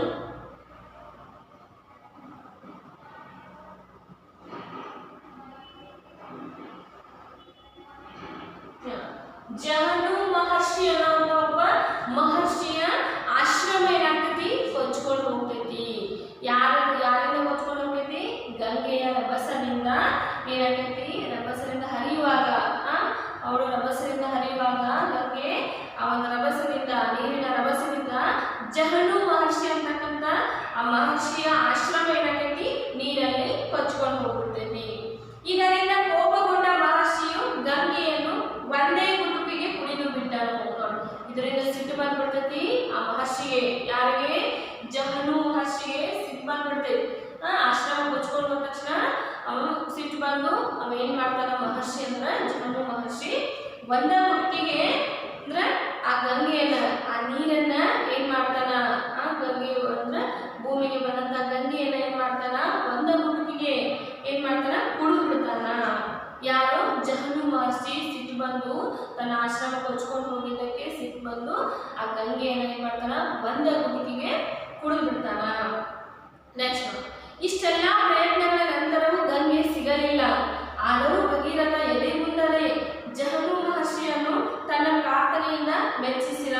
ತನ್ನ ಪಿತೃಗಳ ಸದ್ಗತಿಗಾಗಿ ಭಗೀರಥ ಮಾಡುತ್ತಿರುವ ಪ್ರಯತ್ನವನ್ನು ಮೆಚ್ಚಿ ಮಹರ್ಷಿ ಗಂಗೆಯನ್ನು ತನ್ನ ಕಿವಿಯಿಂದ ಹರಿಯಲು ಬಿಟ್ಟನು. ಇಷ್ಟೆಲ್ಲ ಪ್ರಯತ್ನ ಪಡ್ತಾ ಇದ್ದ ಯಾರು? ಭಗೀರಥ ಪ್ರಯತ್ನ ಮಾಡಿದ. ಆದ್ರೆ ಇಲ್ಲಿ ಬಂದ ತಕ್ಷಣ ಜಹನು ಮಹರ್ಷಿ ಆ ಗಂಗೆಯನ್ನು ಏನ್ ಮಾಡ್ತಾನ? ಒಂದ ಗುಂಪಿಗೆ ಕುಡಿದು ಬಿಡ್ತಾನ. ಆಗ ಎಷ್ಟೋ ಪ್ರಯತ್ನ ಮಾಡಿ ಗಂಗೆಯನ್ನು ಭೂಮಿಗೆ ತರಿಸ್ಕೊಂಡಿರ್ತಾನ ಭಗೀರಥ. ಇಷ್ಟೆಲ್ಲ ಪ್ರಯತ್ನಗಳಾದ್ರೂ ಕೂಡ ಗಂಗೆ ಅವನಿಗೆ ಸಿಗಲಿಲ್ಲ. ಆದ್ರೂ ಭಗೀರಥ ಎದೆ ಮುಂದಲೇ ಅಂದ್ರೆ ಧೈರ್ಯವನ್ನ ಕಳೆದುಕೊಳ್ಳಾರ್ದೆ ಏನ್ ಮಾಡ್ತಾನ? ಜಹನು ಮಹರ್ಷಿಯನ್ನು ತನ್ನ ಪ್ರಾರ್ಥನೆಯಿಂದ ಮೆಚ್ಚಿಸಿದನು. ಜಹನು ಮಹರ್ಷಿಯನ್ನ ಏನ್ ಮಾಡ್ತಾನ? ತನ್ನ ಒಂದು ಪ್ರಾರ್ಥನೆಯಿಂದ ಏನ್ ಮಾಡ್ತಾನ? ಅವನನ್ನ ಮೆಚ್ಚಿಸ್ತಾನ. ಅವನಿಗೆ ಹೇಳ್ತಾನೆ, ಈ ರೀತಿಯಾಗಿ ನನ್ನ ತಾತಂದಿರು ಸುಟ್ಟು ಭಸ್ಮ ಆಗಿದಾರ. ಆ ಒಂದು ತಾತಂದಿರನ್ನು ಸ್ವರ್ಗ ಸಿಗಬೇಕು ಅಂತ ನಾ ಈ ರೀತಿಯಾಗಿ ಒಂದು ತಪಸ್ಸನ್ನ ಮಾಡಿದ್ದೀನಿ ಅಂತ ಹೇಳಿ ತನ್ನ ಒಂದು ಪ್ರಾರ್ಥನೆಯನ್ನು ಮಾಡ್ಕೋತಾನ. ಅವರಲ್ಲಿ ಜಹನು ಮಹರ್ಷಿಯಲ್ಲಿ ಭಗೀರಥ ಕೇಳ್ಕೋತಾನ, ಹೌದಾ ನನಗೆ ಗಂಗೆ ಬೇಕು ಕೊಡು, ಈ ರೀತಿಯಾಗಿದೆ ಅಂತೇಳಿ ಎಲ್ಲವನ್ನ ವಿವರಿಸಿ ಹೇಳಿದಾಗ ಅವನನ್ನ ಯಾರು? ಜಹನು ಮಹರ್ಷಿ ಮೆಚ್ಚುತ್ತಾನೆ. ತನ್ನ ಪಿತೃಗಳ ಸದ್ಗತಿಗಾಗಿ ತನ್ನ ಪಿತೃಗಳ ಸದ್ಗತಿಗಾಗಿ ಭಗೀರಥ ಮಾಡುತ್ತಿರುವ ಪ್ರಯತ್ನವನ್ನು ಮೆಚ್ಚಿದ ಮಹರ್ಷಿ. ಜಹನು ಮಹರ್ಷಿ ಏನ್ ಮಾಡ್ತಾನ? ತನ್ನ ಪಿತೃಗಳ ಭಗೀರಥ ತನ್ನ ತಾತಂದಿರ, ಪಿತೃ ಅಂದ್ರೆ ತಂದೆ, ತನ್ನ ತಂದೆಯ ತಂದೆ ಈ ರೀತಿಯಾಗಿ ತಾತಂದಿರು, ಹೌದಾ? ತನ್ನ ಎಲ್ಲ ತಾತಂದಿರವನ್ನ ಸದ್ಗತಿಗಾಗಿ, ಸದ್ಗತಿ ಅಂದ್ರೆ ಒಂದು ಒಳ್ಳೇದಾಗಿ ಅವರಿಗೆ ಸ್ವರ್ಗವನ್ನು ಸಿಗಲಿ ಅಂತೇಳಿ ಏನ್ ಬಯಸ್ತಿರ್ತಾರಲ್ಲ ಅವನ ಸದ್ಗತಿಗಾಗಿ ಭಗೀರಥ ಮಾಡ್ತಕ್ಕಂಥ ಒಂದು ಪ್ರಯತ್ನವನ್ನ ಯಾರು? ಜಹನು ಮಹರ್ಷಿ ಮೆಚ್ಚುತ್ತಾನೆ. ಗಂಗೆಯನ್ನು ತನ್ನ ಕಿವಿಯಿಂದ ಹರಿಯಲು ಬಿಟ್ಟನು. ಅವಾಗ ಜಹನು ಮಹರ್ಷಿ ನುಂಗಿರ್ತಾನ ನೀರ, ಆ ಒಂದು ನೀರನ್ನ ಕುಡಿದ್ಬಿಟ್ಟಿರ್ತಾನ ಒಂದೇ ಗುಂಪಿಗೆ. ಆವಾಗ ಆ ಗಂಗೆಯನ್ನ ಕುಡಿದಂತ ಗಂಗೆಯನ್ನ ಏನ್ ಮಾಡ್ತಾನ? ತನ್ನ ಕಿವಿಯಿಂದ ಏನ್ ಮಾಡ್ತಾನ? ಹರಿಯನ ಬಿಡ್ತಾನ. ಕಿವಿಯಿಂದ ಗಂಗೆಯನ್ನ ಹೊರಗೆ ಹಾಕ್ತಾನೆ. ನೆಕ್ಸ್ಟ್, ಅಂತೂ ಭಗೀರಥ ಗಂಗೆಯನ್ನು ಭೂಮಿಗೆ ತರಲು ಮಾಡಿದ ಸಾಹಸಕ್ಕೆ ಫಲ ದೊರೆಯಿತು. ಭಗೀರಥನ ಪ್ರಾರ್ಥನೆಯನ್ನು ಮನ್ನಿಸಿ ಹಿಂಬಾಲಿಸಿದ ಗಂಗೆ ಹರಿದು ಅವನ ತಾತಂದಿರ ಬೂದಿಯನ್ನ ತೊಯ್ದಳು. ಅವರಿಗೆ ಸ್ವರ್ಗ ಲಭಿಸಿತು. ಎಷ್ಟೇ ಅಡ್ಡಿ ಆತಂಕಗಳು ಬಂದರೂ ಭಗೀರಥ ಎದೆಗುಂದದೆ ತನ್ನ ದೃಢ ಸಂಕಲ್ಪದಿಂದ ಅಂದುಕೊಂಡ ಕಾರ್ಯ ಸಾಧಿಸಿದ. ಎಷ್ಟೋ ಪ್ರಯತ್ನಗಳನ್ನ ಮಾಡಿದ, ಆದ್ರೆ ಗಂಗೆ ಸಿಗಲಿಲ್ಲ ಅಂತೇಳಿ ಯಾರು ಭಗೀರಥ ಧೈರ್ಯವನ್ನ ಕಳೆದುಕೊಳ್ಳಿಲ್ಲ. ಆದ್ರೂ ಅವ ಜಹನು ಮಹರ್ಷಿಗೆ ಏನ್ ಮಾಡ್ತಾನ, ತನ್ನ ಪ್ರಾರ್ಥನೆ ಮುಖಾಂತರ ಹೇಳ್ತಾನ, ಈ ರೀತಿಯಾಗಿ ನನ್ನ ಎಲ್ಲ ತಾತಂದರಿಗೆ ಒಂದು ಮುಕ್ತಿ ಸಿಗ್ಬೇಕು, ಸ್ವರ್ಗ ಸಿಗ್ಬೇಕು ಅಂತೇಳಿ ನಾನು ಗಂಗೆಯ ಭೂಮಿಗೆ ಕರೆಸ್ಕೊಂಡಿದ್ದೀನಿ ಅಂತ ಹೇಳಿದಾಗ ಎಷ್ಟೋ ಪ್ರಯತ್ನವನ್ನ ಮಾಡಿದಾನಲ್ಲ ಜಹನು ಮಹರ್ಷಿ ಮೆಚ್ತಾನೆ. ಅವರ ಭಗೀರಥನ ಒಂದು ಸದ್ಗತಿಗಾಗಿ, ತನ್ನ ಪಿತೃಗಳ ಸದ್ಗತಿಗಾಗಿ, ಅಂದ್ರೆ ತನ್ನ ತಾತಂದಿರಿಗೆ ಎಲ್ಲರಿಗೂ ಸ್ವರ್ಗ ಸಿಗ್ಬೇಕು ಅಂತೇಳಿ ಇಷ್ಟೊಂದು ಕಷ್ಟವನ್ನ ಪ್ರಯತ್ನವನ್ನ ಮಾಡ್ತಾ ಇದ್ದಾನಲ್ಲ ಅಂತೇಳಿ ಅದನ್ನ ಮೆಚ್ತಾನೆ ಜಹನು ಮಹರ್ಷಿ. ಆವಾಗ ಆ ಒಂದು ಕುಡಿದಂತಹ ಗಂಗೆ ಏನ್ ಮಾಡ್ತಾನೆ ಜಹನು ಮಹರ್ಷಿ ತನ್ನ ಕಿವಿಯಿಂದ ಹೊರಗೆ ಹರಿಬಿಡ್ತಾನ. ಅಂತೂ ಭಗೀರಥ ಗಂಗೆಯನ್ನ ಭೂಮಿಗೆ ತರಲು ಮಾಡಿದ ಸಾಹಸಕ್ಕೆ ಫಲ ದೊರೆಯಿತು. ಅಂತೂ ಎಷ್ಟೋ ಪ್ರಯತ್ನವನ್ನ ಮಾಡಿದ, ಎಷ್ಟೋ ತಪಸ್ಸನ್ನ ಮಾಡಿದ. ಆ ತಪಸ್ಸಿಗೆ ಭಗೀರಥ ಮಾಡಿದಂತಹ ತಪಸ್ಸಿಗೆ ಗಂಗೆನ ಭೂಮಿಗೆ ತರಲು ಮಾಡಿದ ಸಾಹಸಕ್ಕೆ ಭಗೀರಥ ದೇವಲೋಕದ ಗಂಗೆನ ಭೂಮಿಗೆ ತೆಗೆದುಕೊಂಡು ಬರುವಂತ ಒಂದು ಸಾಹಸದ ಕೆಲಸವನ್ನು ಮಾಡಿದ. ಆ ಸಾಹಸಕ್ಕೆ ಪ್ರತಿಫಲವಾಗಿ ಏನಾಯ್ತು, ದೊರೆಯಿತು. ಗಂಗೆ ಭೂಮಿಗೆ ಬಂದು ಭಗೀರಥನ ಪ್ರಾರ್ಥನೆಯನ್ನ ಮನ್ನಿಸಿ ಹಿಂಬಾಲಿಸಿದ ಗಂಗೆ ಹರಿದು ಅವನ ತಾತಂದಿರ ಬೂದಿಯನ್ನ ತೊಯ್ದಳು. ಭಗೀರಥನ ಪ್ರಾರ್ಥನೆಯನ್ನ ಮನ್ನಿಸಿ, ಹೌದಾ, ಭಗೀರಥ ಎಷ್ಟೋ ಪ್ರಾರ್ಥನೆ ಮಾಡಿರ್ತಾನ, ಅವಾಗ ತಪಸ್ಸನ್ನ ಮಾಡಿರ್ತಾನ. ಆ ಪ್ರಾರ್ಥನೆ ತಪಸ್ಸನ್ನ ಕ್ಷಮಿಸಿ ಅಂದ್ರೆ ಮನ್ನಿಸಿ ಏನ್ ಮಾಡ್ತಾಳ, ಗಂಗೆ ಹಿಂಬಾಲಿಸಿದ ಗಂಗೆ ಅಂದ್ರೆ ಅವನನ್ನ ಹಿಂಬಾಲಿಸ್ಕೊಂಡು ಹೋಗ್ತಾ ಇರ್ತಾಳೆ. ನಾಳೆ ಆ ಭಗೀರಥನನ್ನ ಹಿಂಬಾಲಿಸಿ ಹೋಗ್ತಾ ಇರ್ತಾಳೆ. ಹಿಂದ್ಗಡೆನೆ ಹರಿದು ಅವನ ತಾತಂದಿರ ಬೂದಿಯನ್ನ ತೊಯ್ದಳು. ಎಷ್ಟು ಕಷ್ಟಪಟ್ಟು ತಪಸ್ಸು ಮಾಡಿ ಗಂಗೆಯನ್ನು ಕರ್ಕೊಂಡಿರ್ತಾನ. ಆದ್ರೂ ಇಲ್ಲಿ ಜಹನು ಮಹರ್ಷಿ ಅವಳನ್ನ ನೀರನ್ನ ಒಂದು ಗುಟಿಕಿಗೆ ಏನ್ ಮಾಡ್ತಾನ, ನೀರನ್ನ ಕುಡಿದ್ಬಿಡ್ತಾನ. ಅದಾದ ನಂತರ ಗಂಗೆ ಮತ್ತ ಹೊರಗಡೆ ಯಾರು ಜಹನು ಮಹರ್ಷಿ ಕಿವಿಯಿಂದ ಹೊರಗಡೆ ಬರ್ತಾಳೆ, ನೀರನ್ನ ಹರಿದ್ಬಿಡ್ತಾನ ಅವನು. ಅವಾಗ ಭಗೀರಥ ಎಷ್ಟೋ ಕಷ್ಟಗಳನ್ನ ಮಾಡಿ ಏನ್ ಮಾಡ್ತಾನ, ಸಾಹಸಕ್ಕೆ ಅಂದ್ರೆ ಭೂಮಿಗೆ ಗಂಗೆಯನ್ನ ಏನ್ ಮಾಡ್ಬೇಕು, ಎಷ್ಟೋ ಕಷ್ಟಗಳನ್ನ ಎಷ್ಟೋ ಸಾಹಸವನ್ನ ಮಾಡಿ ಭೂಮಿಗೆ ತಂದಿರ್ತಾನ. ಅದರ ಪ್ರತಿಫಲ ಅವನಿಗೆ ದೊರೀತೈತಿ. ಭಗೀರಥನ ಪ್ರಾರ್ಥನೆಯನ್ನ ಭಗೀರಥ ಮಾಡಿದಂತ ಪ್ರಾರ್ಥನೆಯನ್ನ ಕ್ಷಮಿಸಿ ಯಾರು ಹಿಂಬಾಲಿಸಿದ ಗಂಗೆ ಗಂಗೆ ಆ ಭಗೀರಥನನ್ನ ಹಿಂಬಾಲಿಸ್ಕೊಂಡು ಹೋಗ್ತಾ ಇರ್ತಾಳ. ಎಲ್ಲಿ ಹೋಗ್ತಾ ಇರ್ತಾರಲ್ಲ ಅಲ್ಲಿಗೆ ಹಿಂಬಾಲಿಸ್ಕೊಂಡು ಹೋಗ್ತಾ ಇರ್ತಾರೆ. ಗಂಗೆ ಹರಿದು ಅವರ ತಾತಂದಿರ ಬೂದಿಯನ್ನು ತೊಯ್ದಳು. ಅವರ ತಾತಂದಿರ ಎಲ್ಲಿ ಸುಟ್ಟು ಹೋಗಿರ್ತಾರಲ್ಲ ಅಲ್ಲಿಗೆ ಕರ್ಕೊಂಡು ಹೋಗ್ತಾನ. ಯಾರನ್ನ ಗಂಗೆನ ಕರ್ಕೊಂಡು ಹೋಗ್ತಾನ, ಅಲ್ಲಿ ಹೋಗಿ ಅವರ ತಾತಂದಿರ ಬೂದಿಯನ್ನ ಏನ್ ಮಾಡ್ತಾಳ ಗಂಗೆ ತೊಯ್ಸ್ತಾಳ.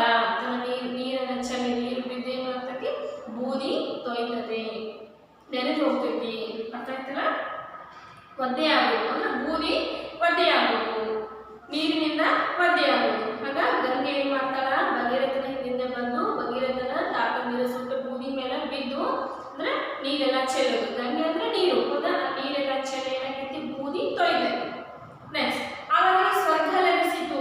ಅವಾಗ ಅವರಿಗೆ ಯಾರು ಆ ಭಗೀರಥನ ತಾತಂದರಿಗೆ ಆ ಒಂದು ಗಂಗೆ ಬಂದು ದೇವಲೋಕದ ಗಂಗೆ ಬಂದು ಆ ಬೂದಿಯನ್ನು ತೊಯ್ತೈತಲ್ಲ, ಅವಾಗ ಅವರಿಗೆ ಆ ತಾತಂದರಿಗೆ ಭಗೀರಥನ ತಾತಂದರಿಗೆ ದೇವಲೋಕದಲ್ಲ ಸ್ವರ್ಗ ಅವರಿಗೆ ಲಭಿಸ್ತೈತಿ, ಸ್ವರ್ಗ ಅವರಿಗೆ ಸಿಗ್ತೈತಿ. ಸ್ವರ್ಗ ಸಿಗಬೇಕಂತ ನಾವು ಅಷ್ಟೊಂದು ತಪಸ್ಸು ಮಾಡ್ತಾ ಇರ್ತಾರೆ, ಹೌದಲ್ಲ. ತಪಸ್ಸಲ್ಲಿ ಗಂಗೆ ದೇವಲೋಕದ ಗಂಗೆ ಭೂಮಿಗೆ ಬಂದು ಆ ಒಂದು ತಾತಂದಿರ ಬೂದಿಯನ್ನು ತೊಯಿಸಿದ ಆದ್ಮೇಲೆ ಅವರಿಗೆ ಸ್ವರ್ಗ ಸಿಗ್ಬೇಕಂತೇಳಿ ಒಬ್ಬ ಋಷಿ ಮುನಿಗಳು ಹೇಳ್ತಾರ.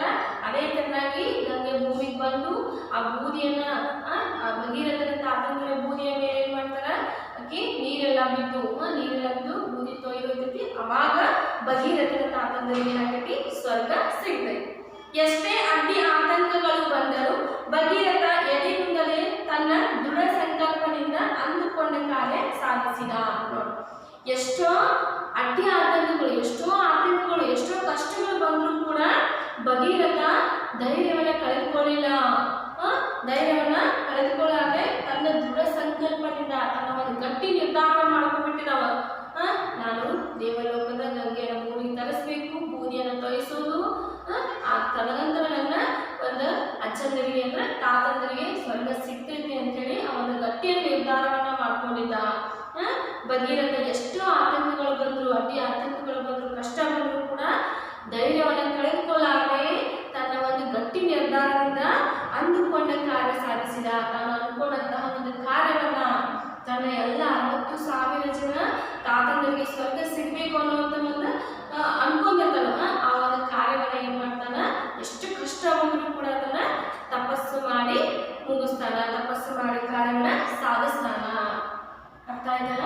ಇಷ್ಟೇ ಇದು ಸ್ಟೋರಿ. ಹೌದಾ? ಕತೆ ಎಲ್ಲರಿಗೂ ಇಷ್ಟ ಆಯ್ತಲ್ಲ? ಯಾವುದು ಪುರಾಣ ಕಾಲದಲ್ಲಿರ್ತಕ್ಕಂಥ ಒಂದು ಕತೆ, ಇದು ಪೌರಾಣಿಕ ಕತೆ ಅಂತ ಕರಿತೀವಿ ನಾವು. ಹೌದಾ? ಯಾವ ಕತೆ ಇದು? ಭಗೀರಥ ಅನ್ನುವಂಥ ಒಂದು ಕತೆ. ಇದು ಒಬ್ಬ ವ್ಯಕ್ತಿಯ ಹೆಸರು. ಹೌದಾ? ಇನ್ನೊಂದ್ಸಲ ಕಥೆಯನ್ನ ಹೇಳ್ತಾ ಇದ್ದೀನಿ, ಗಮನವಿಟ್ಟು ನೋಡ್ರಿ. ಭಗೀರಥ ಅನ್ನುವಂಥ ಒಬ್ಬ ದೊರೆ ಇರ್ತಾನ. ಪುರಾಣ ಕಾಲದಲ್ಲಿ ಭಗೀರಥ ಅನ್ನತಕ್ಕಂಥ ಒಬ್ಬ ದೊರೆ ಅಂದ್ರೆ ಅರಸ ಇರ್ತಾನ. ಅವನಿಗೆ ಎಷ್ಟು ಜನ ತಾತಂದಿರಿರ್ತಾರ? 60,000 ಜನ ತಾತಂದಿರಿರ್ತಾರ. ಅವರೆಲ್ಲ ಕಪಿಲ ಮುನಿಯ ಅಂದ್ರೆ ಕಪಿಲ ಋಷಿ ಇರ್ತಕ್ಕಂಥ ಆ ಋಷಿಯ ಶಾಪಕ ಶಕ್ತಿಗೆ ಏನಾಗಿರ್ತಾರ, ಎಲ್ಲಾ ತಾತಂದ್ರು ಸುಟ್ಟು ಬೂದಿಯಾಗಿರ್ತಾರ. ಆದ್ರ ಇಲ್ಲಿ ಭಗೀರಥ ಅವರಿಗೆ ಸ್ವರ್ಗ ಸಿಗಬೇಕು, ಅವರಿಗೆ ಸ್ವರ್ಗ, ನಮ್ಮ ಎಲ್ಲ ತಾತಂದರಿಗೆ 60,000 ತಾತಂದರಿಗೆ ಏನಾಗಬೇಕು, ಸ್ವರ್ಗ ಸಿಗಬೇಕು ಅಂತೇಳಿ ಚಿಂತೆಯನ್ನ ಮಾಡ್ತಾ ಇರ್ತಾನ. ಅವಾಗ ಒಬ್ಬ ಋಷಿ ಮುನಿಗಳ ಹತ್ರ ಹೋಗ್ತಾನ ಭಗೀರಥ. ಆ ಋಷಿ ಮುನಿಗಳು ಮಹಾಜ್ಞಾನಿಗಳಾದಂಥ ಋಷಿ ಮುನಿಗಳ ಹತ್ರ ಹೋಗ್ತಾನ. ಆ ಋಷಿ ಮುನಿಗಳು ಹೇಳ್ತಾರೆ, ಏನಂತ ಋಷಿಗಳು ಹೇಳ್ತಾರಂದ್ರೆ, ದೇವಲೋಕದ ಗಂಗೆನ ಭೂಮಿಗೆ ತಂದು ನಿನ್ನ ತಾತಂದಿರ ಬೂದಿಯ ಮೇಲೆ ಹಾಕಬೇಕು, ಅವಾಗ ನಿನ್ನ ಒಂದು ಎಲ್ಲ ತಾತಂದರಿಗೆ ಸ್ವರ್ಗ ಸಿಗ್ತೈತಿ ಅಂತ ಹೇಳಿದಾಗ ಆ ಒಂದು ಗಟ್ಟಿ ನಿರ್ಧಾರವನ್ನು ಮಾಡ್ಕೋತಾನ. ಯಾರು? ಭಗೀರಥ. ಹೌದಾ? ದೇವಲೋಕದ ಗಂಗೆನ ಭೂಮಿಗೆ ತರಿಸ್ಕೋದಂದ್ರ ಸಾಧ್ಯವಾದಂಥ ಕೆಲಸ, ಸಾಧ್ಯನೇ ಆಗಿರತಕ್ಕಂಥ ಕೆಲಸ. ಆದ್ರೂ ಕೂಡ ಇವ ಭಗೀರಥ ಏನ್ ಮಾಡ್ತಾನ, ಎಷ್ಟು ಕಷ್ಟ ಬಂದರೂ ಕೂಡ ನಾ ಏನ್ ಮಾಡ್ತೇನೆ, ಆ ಒಂದು ದೇವಲೋಕದ ಗಂಗೆನ ಭೂಮಿಗೆ ತರಿಸ್ಕೊಂಡೇ ಇರ್ತೇನೆ ಅಂತೇಳಿ ತಪಸ್ಸನ್ನ ಮಾಡಲು ಕೂತಾನ. ಯಾರು ತಪಸ್ಸಿಗೆ ಕೂತಾನ? ಯಾರು? ಭಗೀರಥ. ತನ್ನ ನಿದ್ದೆ, ಬಾಯಾರಿಕೆ ನೋಡಿ, ಅವನಿಗೆ ಎಷ್ಟು ನಿದ್ದೆ ಬಂದರೂ ಕೂಡ ನಿದ್ದೆ ಇಲ್ಲ, ಬಾಯಾರಿಕೆ ಇಲ್ಲ, ಹೌದಾ, ಹಸಿವಿಲ್ಲ, ಎಲ್ಲವನ್ನ ತಡ್ಕೋತಾನ. ಜೊತೆಗೆ ಬಿಸಿಲು, ಮಳೆ, ಬಿರುಗಾಳಿ ಎಲ್ಲ, ಎಷ್ಟು ಬಿಸಿಲು ಬಂದ್ರು, ಮಳೆ ಬಂದ್ರು, ಬಿರುಗಾಳಿ ಬಂದ್ರು ಕೂಡ ಎಲ್ಲವನ್ನ ಸಹಿಸ್ಕೋತಾನ. ಊಟ, ನಿದ್ದೆ, ತನ್ನ ಬಾಯಾಗಿ ನೀರು ಕುಡಿಯೋದು ಎಲ್ಲವನ್ನ ಮರೆತು ಬಿಡ್ತಾನ. ಎಷ್ಟೋ ವರ್ಷಗಳ ಕಾಲ ತಪಸ್ಸನ್ನ ಮಾಡ್ತಾನ. ಅದಾದ ನಂತರ ಅನೇಕ ವರ್ಷಗಳ ಕಾಲ ಮಾಡ್ತಾನ. ಆ ಕಠಿಣ ಪರಿಶ್ರಮಕ್ಕೆ, ಕಠಿಣವಾದ ತಪಸ್ಸಿಗೆ ಮೆಚ್ಚಿ ಯಾರು? ದೇವಲೋಕದ ಗಂಗೆ ಭೂಮಿಗೆ ಬಂದು ಯಾರು? ಆ ಭಗೀರಥನ ಮುಂದ್ಗಡೆ ಪ್ರತ್ಯಕ್ಷ ಆಗ್ತಾಳ.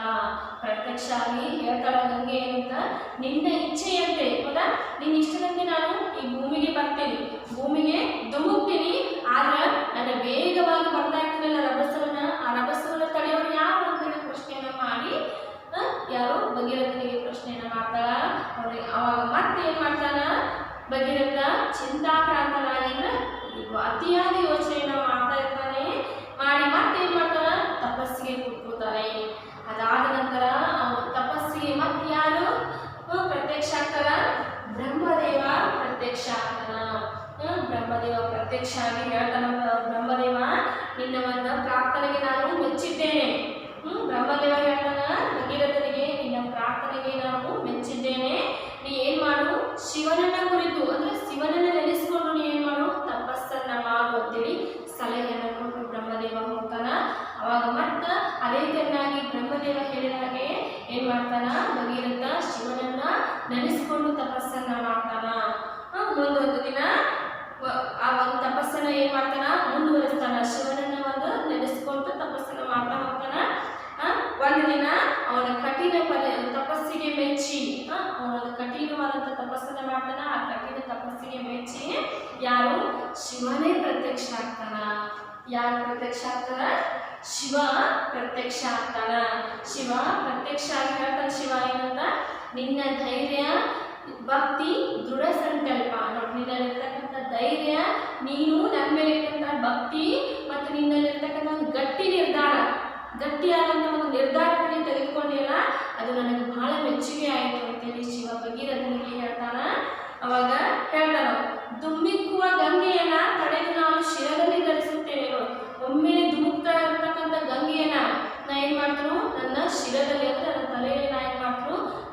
ತರಿಸ್ಕೊತೇನೋ, ಗಂಗೆ ನನ್ನ ಶಿರದಿಂದ ಅಂದ್ರೆ ಗಂಗೆ ನನ್ನ ತಲೆಯಿಂದ ಏನ್ ಮಾಡ್ತಾರೋ ಭೂಮಿಗೆ ಎಳೆದು ಬಂದು ನಿನ್ನನ್ನು ಹಿಂಬಾಲಿಸ್ಕೊಂಡು ಬರ್ತಾಳೆ. ನೀ ಎಲ್ಲಿ ಹೋಗ್ತೀಯಲ್ಲ ನಿನ್ನನ್ನ ಹಿಂಬಾಲಿಸ್ಕೊಂಡು ಬರ್ತಾಳೆ, ಹಿಂಬಾಲಿಸ್ಕೊಂಡು ಅಂತೇಳಿ ಶಿವ ಏನ್ ಹೇಳ್ತಾನೆ, ಯಾರಿಗೆ ಭಗೀರಥನಿಗೆ ಹೇಳ್ತಾನೆ. ಏನಂತ, ನನ್ನ ತಲೆಯಲ್ಲಿ ನಾನು ಗಂಗೆಯನ್ನು ಏನ್ ಮಾಡ್ತಾನ ಹಿಡಿದಿಟ್ಕೋತೀನಿ, ರಭಸವಾಗಿ ಬರ್ತಕ್ಕಂಥ ಗಂಗೆಯನ್ನು ನಾನು ಶಿರದಲ್ಲಿ ಧರಿಸ್ಕೋತೀನಿ, ನನ್ನ ಶಿರದಿಂದ ನನ್ನ ತಲೆಯಿಂದ ನಿನ್ನನ್ನು ಭೂಮಿಗೆ ಬಂದು ನಿನ್ನನ್ನು ಹಿಂಬಾಲಿಸ್ತಾನೆ ಅಂತ ಯಾರು ಶಿವ ಯಾರಿಗೆ ಭಗೀರಥನಿಗೆ ಹೇಳ್ತಾನ. ಅವಾಗ ಅಂತೆಯೇ ಬೋರ್ಗರೆಯುತ್ತಾ ಧುಮ್ಮಿಕ್ಕಿದ ಗಂಗೆಯನ್ನು ಶಿವನ ಜಟೆಯಲ್ಲಿ ತಡೆದು ಭೂಮಿಗೆ ಹರಿಬಿಟ್ಟನು. ಅವನು ಹೇಳಿದಾಗೆ, ಶಿವ ಹೇಳಿದಾಗೆ ತನ್ನ ಒಂದು ತಲೆಯಲ್ಲಿ ತನ್ನ ಒಂದು ಜಡೆಯಲ್ಲಿ ಏನ್ ಮಾಡ್ತಾನ, ಆ ಒಂದು ಗಂಗೆಯನ್ನ ಹಿಡಿದಿಟ್ಕೋತಾನ. ಹಿಡಿದಿಟ್ಕೊಂಡು ಅದೇ ತರನಾಗಿ ಭೂಮಿಗೆ ಅವನ ತಲೆಯಿಂದಲೇ ಏನ್ ಮಾಡ್ತಾನ, ಭೂಮಿಗೆ ಕಳಿಸ್ತಾನ. ಗಂಗೆಯನ್ನ ಭೂಮಿಗೆ ಕಳಿಸಿ ಯಾರ ಜೊತೆ ಹೋಗ್ತಾನ ಗಂಗೆ, ಆ ಒಂದು ಭಗೀರಥನ ಜೊತೆ ಹಿಂದೆನ ಹಿಂಬಾಲಿಸ್ಕೊಂಡು ಹೋಗ್ತಾ ಇರ್ತಾನ. ಗಂಗೆ ರಭಸದಿಂದ ಹರಿಯುವಾಗ, ಅವಾಗಲೂ ಕೂಡ ಸ್ವಲ್ಪ ರಭಸ ಇರ್ತೈತಿ. ಆ ಒಂದು ರಭಸದಿಂದ ಹರಿಯುವಾಗ ಗಂಗೆ ಅಲ್ಲಿ ಒಬ್ಬ ಮಹರ್ಷಿ ಇರ್ತಾನ. ಯಾರು? ಜಹನು ಮಹರ್ಷಿ. ಹೌದಾ? ಈ ಜಹನು ಮಹರ್ಷಿಯ ಒಂದು ಆಶ್ರಮ ನೀರಲ್ಲಿ ಕೊಚ್ಕೊಂಡು ಹೋಗ್ಬಿಡ್ತೈತಿ. ಯಾರು? ಗಂಗೆ ರಭಸವಾಗಿ ಬರ್ತಾ ಇರ್ತಾಳೆ. ಆ ರಭಸದಿಂದ ಈ ಜಹನು ಮಹರ್ಷಿಯ ಒಂದು ಆಶ್ರಮ ಏನಾಗೈತಿ ನೀರಲ್ಲಿ ಕೊಚ್ಕೊಂಡು ಹೋಗ್ತೈತಿ. ಆ ಒಂದು ಸಿಟ್ಟಿಗೆ ಈ ಜಹನು ಮಹರ್ಷಿ ಏನ್ ಮಾಡ್ತಾನ, ಆ ಗಂಗೆಯನ್ನ ನೀರು ಕುಡ್ದ ಹಾಗೆ ಅಂದ್ರೆ ಒಂದೇ ಗುಟ್ಟಿಗೆ ಕುಡ್ದ ಹಾಗೆ ಏನ್ ಮಾಡ್ತಾನ, ಆ ಗಂಗೆ ಒಂದೇ ಗುಟ್ಟಿಗೆನಲ್ಲಿ ಕುಡಿದ್ಬಿಡ್ತಾನೆ. ಅವಾಗ ಇಷ್ಟೆಲ್ಲ ಪ್ರಯತ್ನ ಮಾಡಿರ್ತಾನ ಭಗೀರಥ. ಇಷ್ಟೆಲ್ಲ ಪ್ರಯತ್ನ ಮಾಡಿದ್ರು ಯಾರು ಗಂಗೆ ಸಿಗಲಿಲ್ಲ. ಹೌದಾ? ಆದ್ರೂ ಕೂಡ ಭಗೀರಥ ಎದೆಗುಂದರೆ ಅಂದ್ರೆ ಎಷ್ಟೇ ಕಷ್ಟ ಬಂದರೂ ಕೂಡ ನಾನು ಎದೆಗುಂದಂದ್ರೆ ಧೈರ್ಯವನ್ನು ಕಳ್ಕೊಳ್ಳಾಗ ಏನ್ ಮಾಡ್ತಾನ ಭಗೀರಥ ಜಹನು ಮಹರ್ಷಿಯನ್ನ ತನ್ನ ಪ್ರಾರ್ಥನೆಯಿಂದ ಮೆಚ್ಚಿಸಿದ. ತನ್ನ ಪ್ರಾರ್ಥನೆಯಿಂದ ಅವನಿಂದನೂ ಕೂಡ ಪ್ರಾರ್ಥನೆಯನ್ನು ಮಾಡ್ಕೊತಾನ. ಯಾರು? ಭಗೀರಥ ಜಹನು ಮಹರ್ಷಿಯ ಮುಂದೆ ಪ್ರಾರ್ಥನೆಯನ್ನ ಮಾಡ್ಕೊತಾನೆ. ಆ ಪ್ರಾರ್ಥನೆಯಿಂದ ಜಹನು ಮಹರ್ಷಿಯನ್ನ ಮೆಚ್ಚಿಸ್ತಾನೆ. ಅವಾಗ ಜಹನು ಮಹರ್ಷಿ ಅವನ ಪ್ರಾರ್ಥನೆಗೆ ಮೆಚ್ಚಿ ತನ್ನ ಪಿತೃಗಳ ಸದ್ಗತಿಗಾಗಿ ತನ್ನ ತಾತಂದಿರಿಗೆ ಸ್ವರ್ಗ ಸಿಗ್ಬೇಕು ಅಂತೇಳಿ ಎಷ್ಟೊಂದೆಲ್ಲ ಪ್ರಯತ್ನವನ್ನ ಮಾಡ್ತಾ ಇದ್ದಾನಲ್ಲ, ನಿನ್ನ ಪ್ರಯತ್ನಕ್ಕೆ ನಾನು ಮೆಚ್ಚಿದ್ದೇನೆ ಅಂತೇಳಿ ಜಹನು ಮಹರ್ಷಿ ಭಗೀರಥನಿಗೆ ಹೇಳ್ತಾನ. ಅವಾಗ ಜಹನು ಮಹರ್ಷಿ ಏನ್ ಮಾಡ್ತಾನ, ಆ ಒಂದು ಗಂಗೆಯನ್ನು ಕುದಿರ್ತಾನಲ್ಲ ನೀರನ್ನ ಗಂಗೆಯನ್ನು ಏನ್ ಮಾಡ್ತಾನ ತನ್ನ ಕಿವಿಯಿಂದ ಹೊರಗಡೆ ಹಾಕ್ತಾನೆ. ತನ್ನ ಕಿವಿಯಿಂದ ಹೊರಗಡೆ ಹರಿದು ಬಿಡ್ತಾನೆ ಗಂಗೆಯನ್ನ.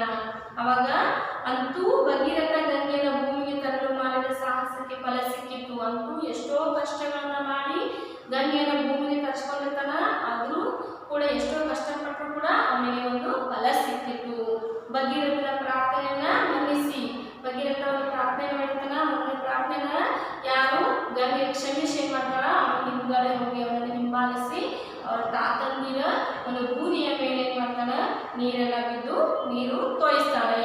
ಅವನ ತಾತಂದಿರ ಬೂದಿಯನ್ನ ತೋಯಿಸ್ತಾಳೆ. ಅವಾಗ ತೊಯ್ದಳು ಗಂಗೆ ಬಂದು ಆ ಒಂದು ಬೂದಿಯ ಮೇಲೆ ಬೀಳ್ತದೆ. ಅಂದ್ರೆ ಗಂಗೆ ಅಂದ್ರೆ ನೀರು, ಆ ನೀರು ಬಂದು ಆ ಬೂದಿಯ ಮೇಲೆ ಬಿದ್ದಾಗ ಬೂದಿಯೆಲ್ಲ ತೊಯ್ದು ಹೋಗುತ್ತೆ.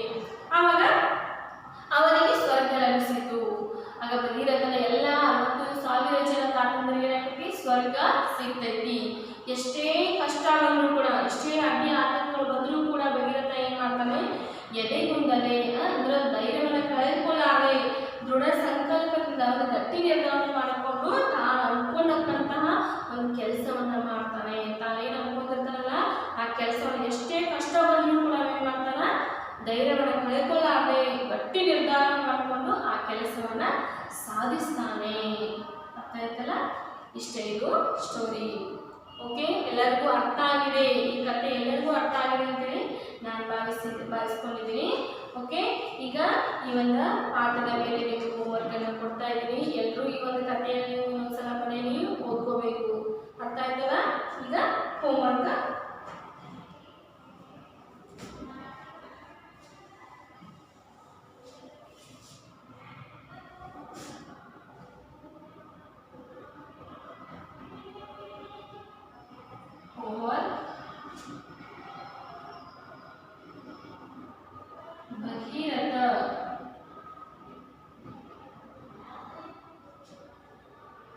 ಭಗೀರಥ ಪಾಠ ಪಾಠವನ್ನು ಓದಿರಿ. ಹೌದಾ, ಈ ಪಾಠವನ್ನು ನೀವು ಓದ್ಕೋಬೇಕು ಮತ್ತು ಅದರಲ್ಲಿ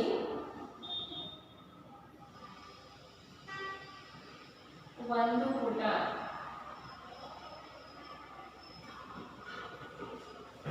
ಶುದ್ಧ ಬರಹ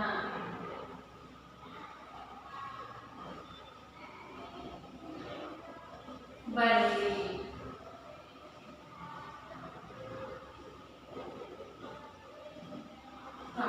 ಹೋಮ್ವರ್ಕ್: ಭಗೀರಥ ಪಾಠವನ್ನು ಓದಿರಿ ಮತ್ತು ಅದರಲ್ಲಿ ಒಂದು ಪುಟ ಶುದ್ಧ ಬರಹ ಬರೆಯಿರಿ. ಹೌದಾ, ಈ ಪಾಠವನ್ನು ನೀವೇನ್ ಮಾಡಬೇಕು, ಮನೆಯಲ್ಲಿ ಓದ್ಕೋಬೇಕು. ಹೌದಾ, ಇದು ಒಂದು ಕತೆ, ಪೌರಾಣಿಕ ಕತೆ. ಇದು ಈ ಕಥೆಯನ್ನು ನೀವೇನ್ ಮಾಡಬೇಕು, ಮನೆಯಲ್ಲಿ ಓದ್ಕೋಬೇಕು ಒಂದ್ಸಲ.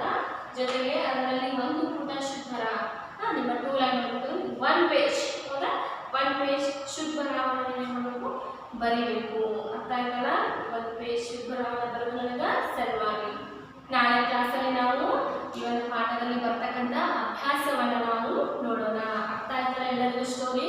ಓಕೆ, ಆ ಪಾಠವನ್ನು ಸರಿಯಾಗಿ ಓದ್ಕೊಳ್ಳಿ. ಆಮೇಲೆ ಒಂದು ಶುದ್ಧ ಬರಹವನ್ನು 1 ಪೇಜ್ ಕಾಪಿ ರೈಟಿಂಗ್ ಅನ್ನ ಬರೀರಿ. ಅದನ್ನು ಕೂಡ ನೀವು ಓದ್ಕೋತನ ಬರೀಬೇಕು. ಓದ್ಕೋತ ಬರೆದ್ರೆ ನಿಮಗೆ ಪ್ರತಿಯೊಂದನ್ನು ಅರ್ಥ ಆಗ್ತದೆ.